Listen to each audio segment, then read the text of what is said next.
Good morning, everybody. The first thing I'd like to do is to acknowledge the traditional owners here in the Melbourne area, the Wurundjeri Woi and the Kulin Nation, and I'd also like to acknowledge elders past, present and emerging for the lands across Australia and of course the Torres Strait Island as well.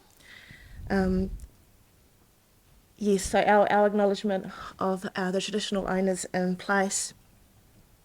Nō reira he mihi mahana ki a tātou, ka ranga mai ki a māua ko Penny, I runga e tēnei kaupapa whakahirehire he kaupapa whakatūturu ki a mātou, te oranga o ngā whānui o te ao. Nō reira, tēnā koutou, kia ora mai tātou katoa.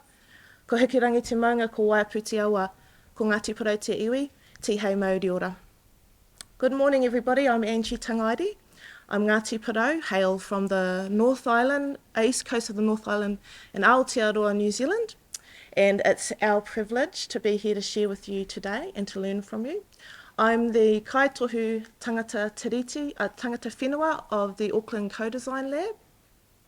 And I'm here with my co-director, Penny Hagen, who will introduce herself very shortly. We have a co-directorship that reflects the status of Indigenous people in Aotearoa and the treaty partners. We're pretty proud of that. Penny will introduce yourselves shortly, but I thought I'd just give you a little bit of context about who we are. So who's the Auckland Co-Design Lab? What do they do and why do they do it? It's our privilege to do this work. We're in a very unique position where we're nested inside of local government. I think the biggest local council in Australasia. We work across central government with central government partners and leaders, but we're nested and work alongside families and communities for this work. Our job is to champion social and economic change that will lead to better outcomes for our families, and to understand what it takes to enable systems change that's orientated towards what families tell us matter and will make a difference. Our context, as Shaman has just talked about, is similar for some communities here in Australia. So the ongoing impacts of colonisation are still felt in our communities, particularly in our Indigenous communities. The inequity that they experience is significant and increasing. And there are other communities that experience significant inequity, and that is increasing as well. The challenge for us is, if we hold the status quo of how we're responding and supporting families, then that inequity will continue to grow. So our job is really to think about what is the being doing and thinking that's different, that can help us do things differently to get better results for our families. And for us, that's thinking about how families and communities lead out innovation processes that create the local solutions, or start to work towards building and enabling the local ecologies or a wellbeing ecology that supports them in place. Today we'll be sharing a matauranga Māori approach, that's a Māori Indigenous knowledge approach to how we can be, do and think differently. But we do that respectfully, acknowledging the Indigenous wisdoms of this place, of these lands. And we recognise all of the work that you're undertaking, and we're looking forward to your sessions. We're really privileged to be sharing with you and to be learning from you in the next 3 days. Just a little caveat from us. I've heard imminent mentioned a couple of times. We would not say that we are, well, I wouldn't say I'm imminent, Penny is. We certainly wouldn't say that we're experts. So what we're going to share with you is in the spirit of collaboration for better outcomes. We don't think we're the experts, but we're learning about some things that we think might help. So that's what we're going to be sharing with you, but I'll hand it over to Penny. She's just going to introduce herself and make some comments. Kia ora, awesome. Thank you, Angie. Tēnā koutou katoa, he Pākehā ko Penny Hagen takalunga. My name's Penny. I'm descendant from European settlers in Aotearoa, New Zealand, and thanks, Angie, for the intro and for our welcome from Shaman and Ray, and also just want to acknowledge the ongoing connection to land of the custodial owners on whose land we stand now, and it is flowing underneath us. I preferred the idea of being the soft opening. That was a better description for us than anything dramatic and imminent. And like most of you, this is our first time out in a couple of years, so we're feeling a little bit rusty. I'm all over the Zoom, but how we actually do this stuff in person, I think I've forgotten completely how to do that. So bear with us as we look forward to sharing with you this morning some of what we've been trying and testing and learning with our partners. And so the title of this talk was about a wellbeing ecology, and I'm just going to give a little bit of clarification about what we mean when we talk about that and use those terms. And the visual up here is our sort of preferred way of introducing these kind of ideas, and it comes from an understanding that when we work alongside families and young people, what we know to be true, and I'm sure many of you have had the same experience and perspective, is that often the emphasis that we have on services and programs and the way that those package up, the way we can deliver, the construction of those often around crisis response, around treatment with criteria, those kinds of things actually aren't the things that necessarily make the difference or help or are important to families. Sometimes, in the same way that Shaman suggested this morning, that approach and that assumption that services and programs is the way to fix or address well-being actually compounds the issues, and it just reinforces often a colonised mindset, a clinical mindset that's actually quite contrary to what families tell us matters and makes the difference to them. So the things that are reflected in the work that we do alongside families, and again I'm sure not unfamiliar to many people, are opportunities to connect to culture, to have sense of belonging, to follow aspirations, to care, to lead, to look after others, to heal, to have leadership in their own spaces, to connect to place. Those are the kinds of things that make the difference to families, and that often people working with families are doing, but that's not the stuff that we're commissioning or procuring or tracking or funding. So there's a sort of anomaly in our system where our focuses aren't the things that necessarily make the difference. And there's a number of reasons why we've sort of ended up with that kind of structure. So the ecology of well-being is about the things that we know sit in the system, the richness of the system, people's own natural resource, cultural and environmental wisdom and resource. What does it mean to activate that, as well as the services that are needed and the ones that are appropriate? But there's a much broader richness of ecology of well-being available within communities, within people, within culture, within environment that we could be supporting and backing and configuring around. For us, our attention is on government, local and central government, in alignment with our partners. But so we sort of are rattling the cage of government in particular about how we configure to activate well-being that sits already in communities. The reasons why we use this model, and some of you will be familiar with it, it's a adaptation of the socio-ecological model. Our child and youth wellbeing strategy uses it. It's still a Western perspective, but it does give us a systems orientation, and it shows all the different things that can contribute to wellbeing outcomes for families. It also shows that we all have a responsibility for that, and that our actions could be enhancing equity or inadvertently compounding inequity. So it provides us with a way of thinking about our role and the different ways that we could be working to enact well-being.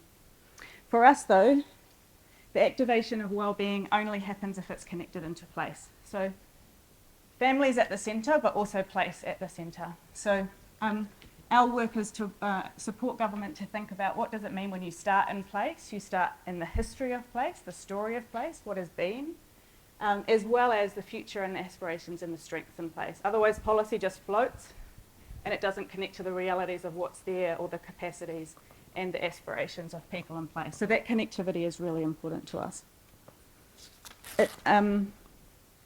So our job is how do we work to configure the resources, the funding, the way we think about commissioning around this way of thinking to activate in place. And that can be scary because we're used to working at national and big levels, but if we don't build the kind of capacity to do that connection, we're very likely operating in a complete vacuum from what matters and what's important to families. Those are pretty radical shifts though, and they're things that we're not just going to wake up and suddenly be able to do. We're going to have to work not so much in community, but actually in government and our institutions to think about how we configure our ways of working to enable that. And those are some pretty disruptive transformations, I guess. And Angie's going to talk about how in our context, the ways that we've been approaching that, what we've been learning about that. And today we're just going to share 3 things about what we've been sort of learning about that reconfiguring. The first one is what it looks like for whānau or family to be leading that innovation in place. So on the ground, in specific communities with families, what does it look like when they're leading? How do we build the mechanisms to connect that place-based knowledge and learning to other parts of the system? And what are some of the examples where our systems partners and central government partners are starting to try and do that reconfiguring, adopt different ways of working? What are some practical examples? But underpinning all of that, and this is the point at which I hand back to Angie, is how is Indigenous-led practices actually driving that for us and becoming the innovation framework? So I'll hand over. Kia ora. Thanks, Penny. Kia ora. So Penny was just talking about if we want to focus on working alongside families in place to understand what's going to make a difference for them based on strengths, based on what's working in terms of ecology there, then the real work is how do we support a system shift that's going to reorientate and reconfigure system towards what matters. And that's the real work. So here, this is not an exhaustive list, but basically what I see our job is it's the system disruption in the middle that helps us move from what we know is not working towards what we think can, based on what families and communities are telling us can work. So that's the hard part, right? Because that's the real work. It's around system changes, around mindsets, attitudes, embedded ideologies and post-colonial processes that are designed and geared to deliver and hold power in a certain way. So what can we do differently that helps us to start to create the shifts and move from and to?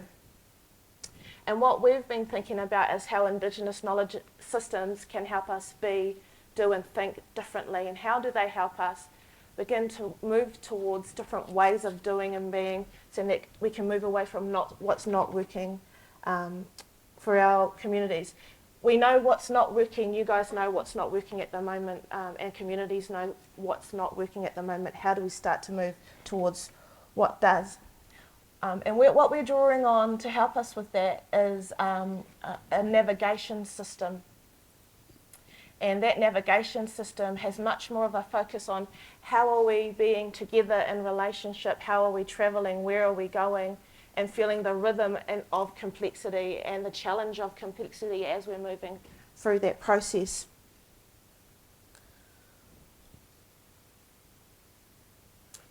I've just sort of touched on it, but so the things that reflecting on an Indigenous navigation system have helped us to think about is what are the relationships genuine and trusted in community with each other and systems that can help us do this work that is uncertain. How do we go into the unknown? How do we travel the expanse? How are we brave enough, courageous enough to hold each other in the work that is disruptive? It's uncomfortable. So what are the relationships that we'll need to do that with our communities, with families, with each other? What are the spaces or conditions that we need to create so our families who are experiencing the most inequity feel valued, heard, acknowledged, feel like they can lead out the process themselves in their place based on what they know to be true? And we'll talk a little bit about that. I think Shaman was asking about how are we creating the spaces for our communities that have been so marginalised and so excluded to be able to do this work? And I'll talk about that in a second. And also, how are we attuning to the rhythm of this work? We have been working policy, planning, project planning, creating ways of trying to intervene based on what we know to address these really complex problems and challenges for better outcomes for our families. And what we're thinking about is maybe that linear process way of thinking is one way of addressing those problems, but what are other ways of feeling the rhythm of complexity and of community that will help us work in a different way? So what does that all look like in practice in place? For us, it looks like working alongside our families that are experiencing the most inequity to lead out innovation processes that help us understand what are the compelling alternatives what other different ways that we can respond and support families based on what families tell us matter, but based on what the strengths of our families are and the strengths of our communities are, based on what indigenised ways of being, doing and thinking might be. And this is a picture of our pretty amazing group in South Auckland and Papakura, He whānau whānui of Papakura, 20 families that experience significant inequity that have created 3 prototypes that we are now lifting into system for system impact and system change. So what did we need to do to put them at the centre, to put them first? We talk about families leading. We used a cultural practice, a set of cultural practice and principles that create the conditions and the space for families to feel welcome, to feel safe, to feel acknowledged, to feel valued. And I won't go through these. We call them tikanga, but they're cultural principles that help you understand how you curate the space and the relationships needed, especially for those families that are either geographically or socially isolated because of many reasons, intergenerational trauma, complexity, complexity. So what we use these principles to do is to create a practice, a cultural practice that curates the spaces and the processes and the relationships with our families that they can step into these places and most of the time, for the first time in their lives, feel like they have some power and influence and some control, not only in their own lives, but in terms of trying to help others and their communities and having a say about what could make a difference. So how we sort of think about it, we talk about it as being whānau innovation. So when I'm talking about whānau, it can be loosely translated as family, but it's the smallest social unit of our culture. So there's no individual in our culture. Whānau is the smallest unit and is usually wider than a nuclear family grouping. So it'll be broadly parents, children, and also intergenerational into elders, aunties and uncles. So when we're talking about that, we're talking about family. But how we think about that is what do we need to be doing differently to support people in place, whānau families in place, to design what could be compellingly different, what could be radical in the way we respond to and support families, and I'll give you an example of how that can look. And then how do we lift that back into system for impact, which is the real work, and Penny's going to talk to that. How do we learn our way into that? How do we navigate and journey our way into that? How do we support each other in that learning process? So I'll just talk quickly about an example of what the process, what an Indigenous knowledge process and what a cultural practice a space can create, and that is what we're calling tūpuna parenting.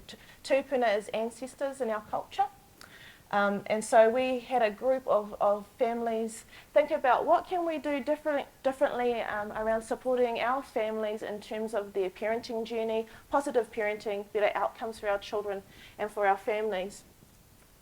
And what they came up with is that they think that one of the things we could do differently is to indigenise the parenting narrative in Aotearoa in New Zealand.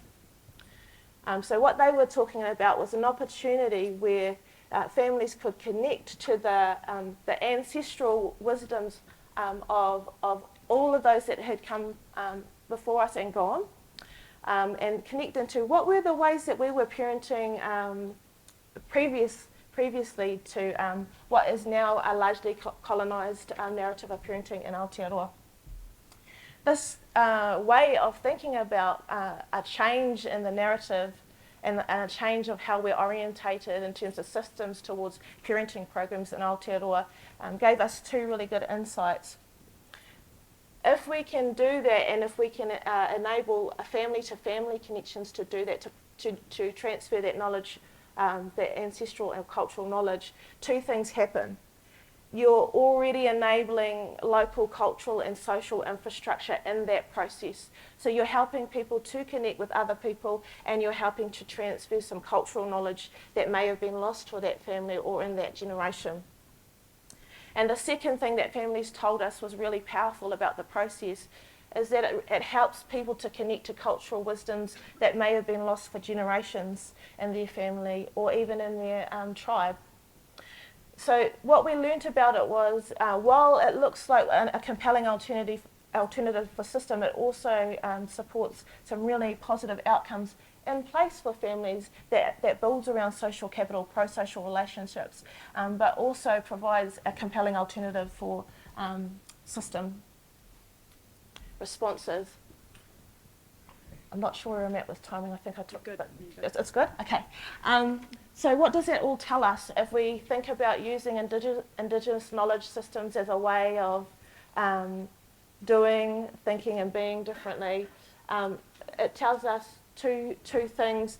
One, Indigenous knowledge systems in practice, they start in a different place and they help you to prioritise different things in the way that you are connecting with families and working alongside them.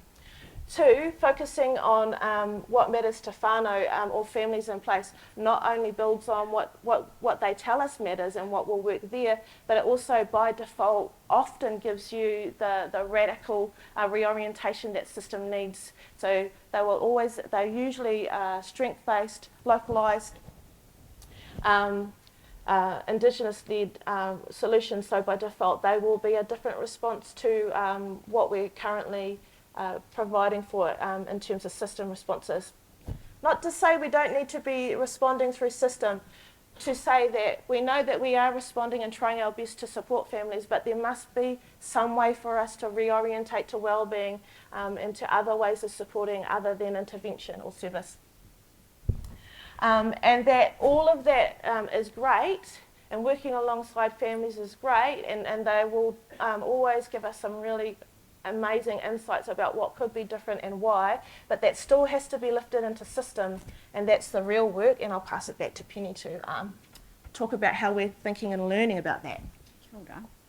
Awesome. So Angie's talked a bit about working alongside families and some of the principles that underpin that and the starting points and some of the things that come out of that and the processes for the Indigenous-led principles and knowledge that underpin it. The thing I'm going to talk about now is how do we start to build the connection between what might be really powerful change work that's happening in locality with other systems, conditions and policies, reform work, where some of those settings are actually being made or either supported or not supported, depending on how they're structured. This is all really emerging work for us, so early days. So we're really just sharing with you literally where we're up to and where our government partners are up to, varying degrees of knowing what we're doing, varying degrees of people kind of really getting their head around what it's actually going to take. But so we're sharing sort of right at the edge of the work that we've been doing over the last 18 months to shift into what we're calling more of a coordinated learning system for government. So this idea of how do we might be doing amazing work in locality, and it might be the case with you here. There's lots of teams, lots of communities that have awesome stuff happening in their spaces. But is it pockets of amazingness that has no influence or isn't influencing at this time big decisions that are being made about investment or funding or the shape and nature of policy? So how do we make the connectivity between those things? How do we build up from the learning about conditions that are needed on the ground into policy, not the other way around, but also make that a dynamic learning relationship and put the responsibility for the learning and the doing into the system as well. So we're very good in government, maybe you guys don't do this, but we're very good at home, in doing a lot of looking out, commissioning, procuring. We're not going to commission our way out of racism, we're not going to procure our way out of inequity. We're going to have to do more work than that. And some of that's work back in our own systems, mindsets, the ways that we think about things, the languages that we use, the value systems that we have in place. So what are some of the ways that we can start building that capability and thinking back in government and institutions as well? And we've had great strategies and great policies for a long time, but we don't do the work to actually shift into those spaces. So for us, we're at that point now of how do you actually get the change? We know where we want to head. It's very easy to write great strategies that sound great, but actually what does the implementation look like and what will it take? It takes hard work and it takes some serious personal and team and organisational soul searching, but we're on that journey with quite a number of our central government agencies, which is, from our perspective, really exciting, if not long overdue. So core to that is, how do you connect these things? The stuff that's happening in place, the complexity, the specificity of context and culture and people with other layers of the system. So the work that we've been doing is to experiment with what does it look like when you develop a learning system that's more dynamic than, say, a research report or a co-design process that often can just end up as something in someone's desk, right? Like, we tried that, and I'm not saying don't do it, but we also have to be really cautious about, well, how many times have we tried to solve this through a research project? How much co-design have we already done? We know the answer, we just got to get on and do this work. So we've started to push back a bit on that and say, you know what, we've got to all get our hands dirty. This has to be a project that connects reform, policy development with action on the ground, and those things work in relationship to each other. And like I say, we're still experimenting, but this idea of a learning partnership that connects those things, holds the policy teams and management teams just as responsible for implementing and learning our way into that change. And so I'll just give you a quick example. It's a terrible name, but the Early Years Implementation Learning Platform is something that we've just started that brings together partners and initiatives that we were working on with those leading National Child and Youth Strategy, those leading health reform for early years, those leading crime prevention investment, and those also leading really awesome practice on the ground with communities and families that already models the future practice that we want to see. But they've just been doing this awesome stuff under the radar forever, and it hasn't had a sort of scaled impact on systems. So bringing those groups together and figuring out, how do we create a learning environment between everyone? So it's practice-based evidence that's being developed on the ground about how it actually works. How will this reform idea, this strategy idea that looks great on paper, what does that actually take? What are the conditions? What are the capabilities? Who will do this? What do we have to invest in? How much tolerance do we have to have for trying different things? Because we do write these strategies as if we're just going to wake up tomorrow and be different, and it's not like that. And for us in Aotearoa, our commitment to the treaty, so Te Tiriti o Waitangi, we keep saying we're going to do it, but we've still got a lot of work to do to realise that. And this is the stuff that we're trying to dig into in this work. What does that actually look like then? For me, as someone who's tanga te tiriti, I am a Pākehā, I'm European, inside the treaty. What's my responsibility? What's the responsibility of the organisation under that construct? So we wrap a learning wrapper around those groups that are all trying to do stuff for early years, but do it differently. And they're all at different parts of the system with different kinds of influence. It's underpinned by the types of principles that Angie was outlining. And it creates an up and down learning process, an evidence building process. There's three, I won't go into the full detail of it, but we can share it with you, but it just works at 3 learning levels at its most simplest. What are we learning with that work on the ground with families about what matters and makes the difference in place? What are the conditions that work? What's the type of capacities? What does it look like in different places, different histories? When you look across those, what do you see about the systems conditions that you need to cultivate at local policy or national policy level for those things to be grown and nurtured? And then what are the implications for change at the system level, either local policy, central policy? What do we actually have to do differently around commissioning or procurement or the types of capabilities? And I'm going to talk specifically about what some of those are in a second. So this idea of a learning environment that keeps our focus on what matters for children and families, and it holds all parts of those in the system accountable for that learning process and being part of the change, rather than kind of just looking out and going, is it working yet? You know, have you finished? Give me your report. I want to see whether that funding was successful. Owning some responsibility for the conditions that we set up for whether those initiatives are actually going to be successful. So that was an example of how we're trying to build, what we're sort of experimenting with for trying to build that connectivity. And I'm just going to give some specific, tangible examples of the kinds of things that have come out of that and the types of capabilities that government teams are trying to prioritise as a result. So there's 3 quick examples that I'm going to give. I just will check how we're going for time. Huh? Cool, okay. Do you mind plugging that in just in case it goes flat right in the middle? Yeah. This is the one out of practice. I've forgotten that you have to do things like plug your laptop in before you start the presentation and stuff.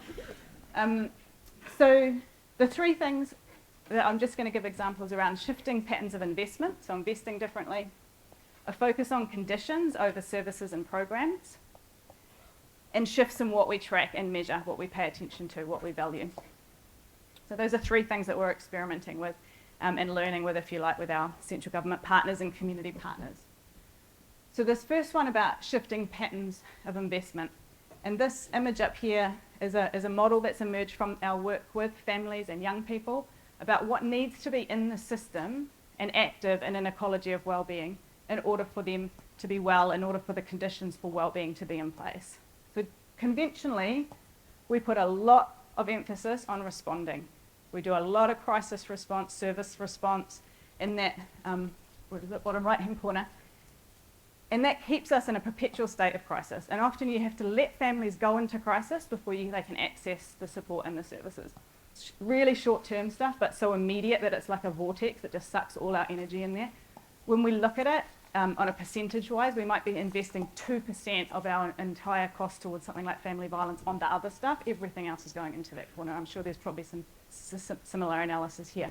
And I know the work in family violence in New Zealand is leading off a lot of the stuff in Victoria. So we've used some of those processes.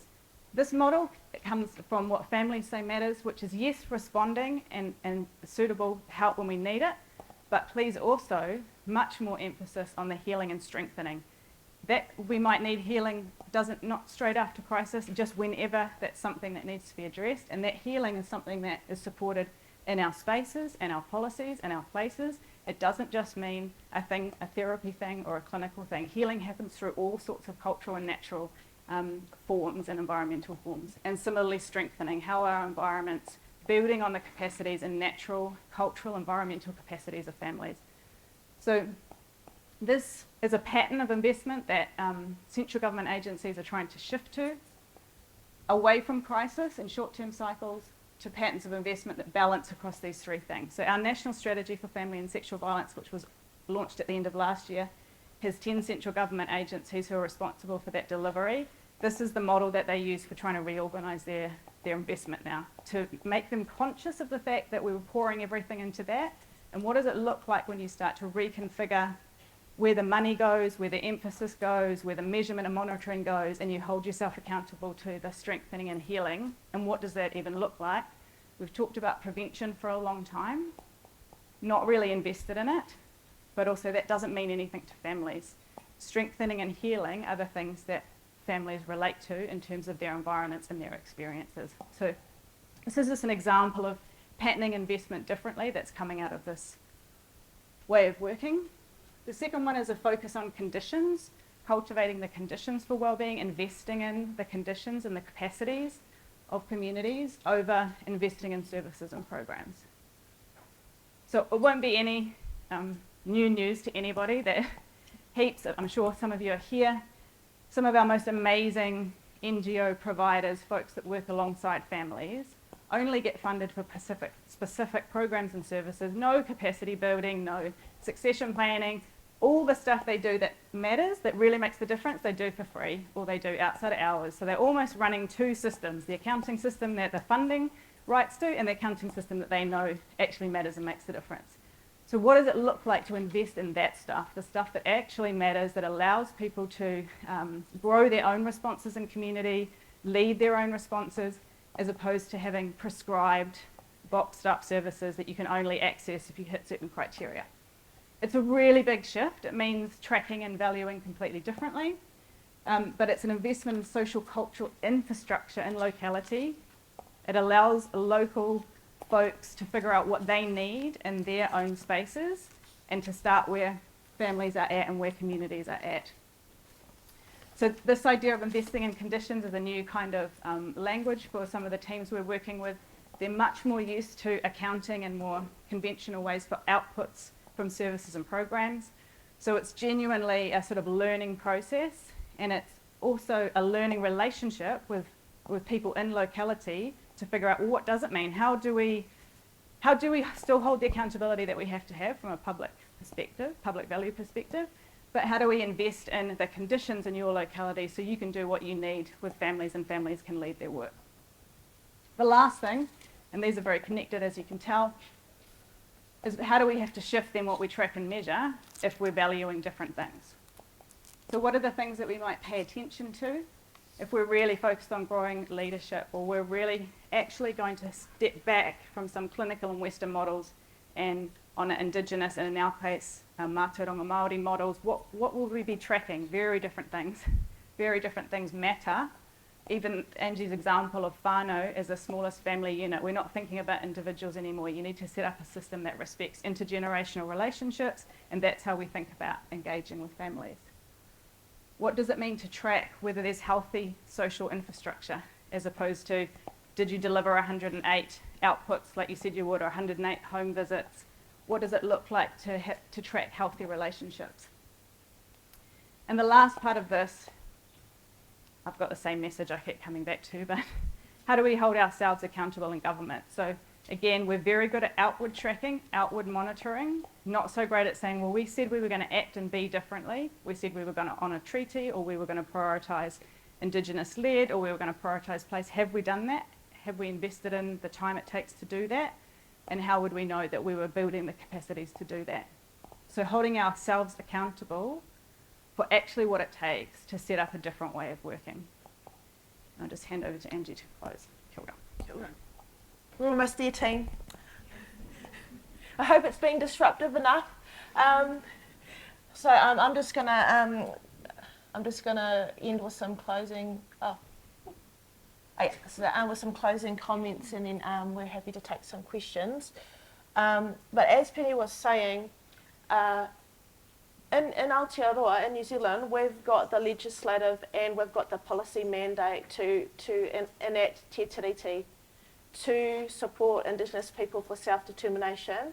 And we've been saying that we were going to do that, and we've got all the mechanisms to do that, and we just haven't got there. So our challenge is, actually, when we think about all of the effort that we've put into it over multiple years, and the work that we're doing alongside families who are incredibly resilient, talented, powerful in their own right, we've realised the work really is us. The work is how we're building the capacity and the capabilities in system to be able to shift to what we said that we were going to be doing all of this time. To shift towards embodying and enacting Te Tiriti, the treaty, to address inequity. So our work really now is understanding what that means to really reach in and disrupt system and really challenge ourselves, firstly as individuals with power and privilege and in space, as practitioners, about how do I do things differently right now? How am I supporting families in a way that shares the power and privilege I have inside of the system? What does my practice need to evolve into? So it's not about, as Shaman was saying, having families as research participants or research subjects. It's about seeing them as equal collaborators in their well-being and the well-being of our children. And actually, in my opinion, that they've got a far better idea of what's going to work than we do at the moment. And I talk about we as in the system in Aotearoa. So there's just three things I thought I would leave you with a thought about. If you're looking to disrupt system, if you're looking to think, do and be different, here's some things that we think are important. The first is that there's got to be a way of us to acknowledging valuing and attuning to the Indigenous knowledge of place, and hopefully you've heard some messages about how we are understanding that to be really valuable in helping the system shift thinking and the system shift capability around doing things differently than we have previously. The second is understanding what is existing in terms of power dynamics, particularly for our families that are experiencing the most inequity, that are most marginalised in our country, that is the Indigenous population and others. What do we need to start doing in terms of sharing that power and control, collapsing the distance between our families and communities and centralised power? And when I say centralised power, the way that our political and government institutions hold and exercise power. Exercising power can compound the problem, or it can start addressing it. We're really trying to find out how we build the capability and capacity to exercise power and share power in a different way so that we can create better outcomes for families. So that happens for us as practitioners, but it's us also challenging back into the system. And the last one is that we can't emphasise enough, we need to be learning our way into this. If we knew the answers, then our families wouldn't be experiencing these disparities that they do. If we knew the answers, people wouldn't be marginalised. So we don't know all of the answers. We're all working together to find that, to find a way of being that's different and a way of addressing the complex challenges that some of our families are experiencing. But it's really vital that we think about that as learning, and that we're building a learning system that's agile and draws on multiple knowledge systems to be able to learn how we build the system capability and capacity for better outcomes for our families. I think that's probably a good place to end our kōrero. What do you think, Penny? Thank you so much for having us.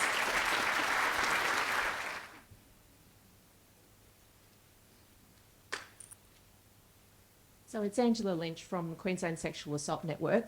No one knows about our network. I'm hoping they might at the end of the conference. I'm also a lawyer, so I was interested if this approach, if you'd worked with legal agencies, courts in this approach. I was just interested if that was, just interested if you did. I think they need some help, so I'm just that's my perspective. So. In our immediate sphere, we're not working directly with courts, but there's a lot of interface, obviously, particularly in the family and sexual violence with police, justice and corrections. So that environment's absolutely there, and there are others doing that. That's not specifically who we've been working with closely for this, I'll just say, when we're working with families in place, we're working with all of the statutory agencies as well. So we're bringing together families and statutory agencies in place in a safe environment for them to co-create. So I think that's really important, because I think our agency needs some help too. And creating those platforms where there's equal, we call it mana oriti, it means everybody in the room has the same standing, as important as everybody else. When you have agencies and families in the room doing that, it already changes the dynamic around how families are perceived for our agency partners. So I think it's really important, although often people say, oh, we don't know about that because of the experiences families have had with those agencies. But what our practice is that agencies, they create the rules of engagement through a cultural process, and they set down what the safe space is so that we can invite agencies in and then create a space where there can be that kind of equal partnership in place.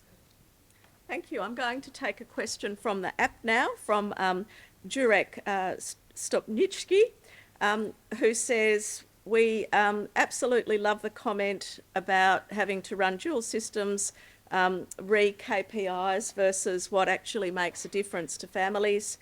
What advice would you give to large national organisations, which may be risk-averse and slow-moving when it comes to shifting focus? Yeah, that wouldn't be an uncommon description of some of the willing but entrenched, I guess, organisations that we're working with. I think for us, we're trying to start big and small. So while we're trying to support agencies, large partners to genuinely address actually what's happening here and saying, let's start by having a look at who's defining the outcomes that you're tracking, who's actually said these are the things that matter, whose voices are those, whose perspectives are those, what values underpin that. So we are trying to work to, and from our perspective in terms of change, what's tracked and counted is one of our biggest points of leverage, because it's a driver for a whole lot of behaviours and money spending and stuff. So if we want to look for somewhere to start, the agitating, even building the consciousness about how embedded values and preferences for forms of evidence are in our systems, whether they're beautiful brand new MELDs or whatever whatever you're working with. There's so much embedded assumption about value in those things. So they're great places to start, even just to build people's consciousness that actually there's a whole lot of assumption being built in here about what matters and what we should focus on. Where agencies are not kind of ready for that at their big scale, we work with practitioners who are almost like the the entrepreneurs, if you like, who are willing just every time they work to open the door a little bit more, make it visible. And even if you're just doing like a reflective learning, like that cycle of learning in your own team, where you're creating space to say, not just what did we do, but why and how, and were those things reflective of the shift that we wanted to see? Are we modeling what we want to see? Just little spaces for that, even in small teams, create some momentum and some connectivity between people who are like, yeah, we do need to do this differently. Let's start making this stuff visible, if nothing else. And so some of our teams who have got less traction yet, and some of our central government agencies are at least making visible the things that matter. So they are literally doing dual reports. And some of those are slowly getting picked up for like, okay, that's interesting. Because a marker for success for us is our ministers, our DCEs asking different questions. Because that means they're thinking about things differently, they're curious about different things. They're not just saying how many jobs, how many call outs. So they're starting to count and value things differently. So I think you can do it small, even in your own personal team, and you can start to agitate at a sort of more institutional level about what's underpinning some of these decisions that we're making. Thank you, Penny. Is there another question from the floor? Anne? Yes, if you, unless you want to shout. Use your outside voice. Thanks so much, Penny and Angie. I'm Anna Hollins. I'm the National Children's Commissioner. I'm really interested in that last comment that you were making there, Penny, about you can actually do it in small ways, because, you know, I've been pondering why, I've worked in child and family wellbeing my entire career, and despite all of our best efforts, there's been so very little change. And I've come to the conclusion that it's got to be something about the fact that we ourselves, as part of the system, are inadvertently behaving in ways that keep things the same. And so that accountability, your questions about how am I being accountable for behaving in ways that contribute to the changes that need to happen, that starting small and not just waiting for government to kind of fix it, or the board, if we're in an NGO. I mean, in fact, they're going to be the last ones, aren't they? So have you got anything further you can say about how we can actually motivate ourselves and feel empowered, tap into the power that we each have to start the change for the systems that need to be reformed? How would I think so? Do you want to? Perhaps I can just talk to how that works for me in place in my practice. So for too long, a lot of our professions have had a really strict parameter around their discipline and what they can and can't do, because of ethics or because of the type of profession that it is, and for good reason. And that doesn't seem to be serving us anymore. And the reason why I say that is because I don't know if this will put my job on the line or not, but in the past, I was not so long ago the employee of a local council that has a very, very strict code of conduct, which dictates what I should and shouldn't do as a council officer, which I understand. And when I work in communities with people that I'm living alongside in my community, of which I love, I bring all of what I've got to that. I don't come as a council officer. I bring all my social capital. I bring all of my relationships, all of my knowledge and expertise, and that is poured into whatever those families are telling me is what they need to be focused on or doing. So one of the things that I do, I think it's what I was sort of talking about at the end there, is exactly that. How am I conscious about what bias I'm bringing into the system? Because it's not good enough for me to say, oh, it's the system that needs to change. Oh, it's the leadership. Oh, it's a better policy. It's better law. I ask myself, what am I bringing into this work? How am I showing up in it? And the big question for me is, how am I recognising my own privilege and power? And how am I sharing that with people who might feel quite far removed from these systems, which are making distance decisions about their well-being every day? So that's really important to me, and also it challenges some perspectives on roles of particular professions or the parameters of relationships. But I feel like, particularly if you're taking a tikanga, a cultural principle-led approach, it's much more about the human connection, the space and connection to land than it is about what my job is. And so that's the type of practice that I ask. These are the types of things I ask myself. I don't ask others to do that. I just say that that's the sort of things that I think about, and hopefully that supports our families and the communities in a different way. It builds other things in place that they say is useful. But I'll hand it over to Penny to talk about maybe the... Awesome. Great question. Thank you, Anne. Thanks, Angie. Definitely that sort of invitation to see ourselves in the system and what is our sphere of influence. And it turns out that a bunch of the boring things that we do every day are critically influential for whether we're sort of perpetuating those patterns. And so, I mean, the thing that's been interesting for us is we were stood up as an innovation unit 7 years ago, and I have no interest in innovation at all. I'm all about how are we shifting BAU now, because the innovation stuff just sits out there and looks nice and has absolutely no impact whatsoever.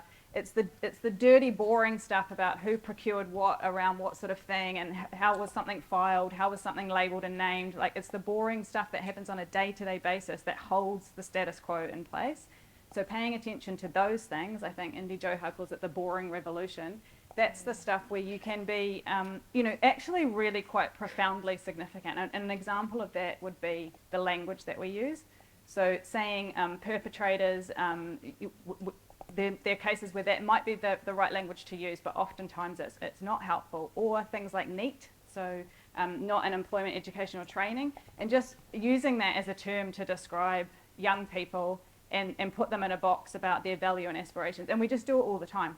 And so being critical about that stuff that just continues to hold and kind of re-emphasize. So that is something that we encourage with teams, is like, let's have a look at inside your world, where are some of those things that just the patterns are so normal that we don't even question them. How do we get more sensitized to the patterns and then start to reconfigure even small things like start differently, because we know that if we start the same as we always start, we're not going to end up anywhere different. So even just right at the beginning going, hang on a minute, what am I doing here that's just a repeat of everything else we've done? And I'm going to be a bit facetious, but this is where I've sort of landed with some stuff more recently, is we're lazy. We do lazy procurement. There's a whole lot of stuff where I see, and there's a relationship with risk for government. We're like, oh, they're a sure bet. We'll go with them. They've done X, Y, and Z before. But when we really examine, well, whose voice are they centering? How much is that reinforcing their privilege? How, the same groups continue to get contracts, which means in our world, Māori and Pacific providers find it very hard to move into mainstream. All of government panels, all of those things that just hold the same power structures in place. And sometimes it is just lazy, or it's us. And I don't mean that in a sort of creative way, not a personally lazy, but it's like a habit that you don't even question, and in fact you reinforce, because you're like, oh yeah, that's the right thing to do because they've always done that and we know they'll deliver it. But actually, are they delivering in a way that's shifting us to somewhere different, or are they just making everyone feel comfortable because we've got an outcome that doesn't cause a fuss, or gets us to get home in time on a Friday night or something? So there's stuff in there that I just think really does need to be unpacked. And now that I've got this idea of where we're being lazy, I can see it everywhere. I'm like, oh, that's another example where just the habit gives us a confidence that's actually inadvertently doing something other than what we would say we were trying to do in our strategies and our kind of visions and things.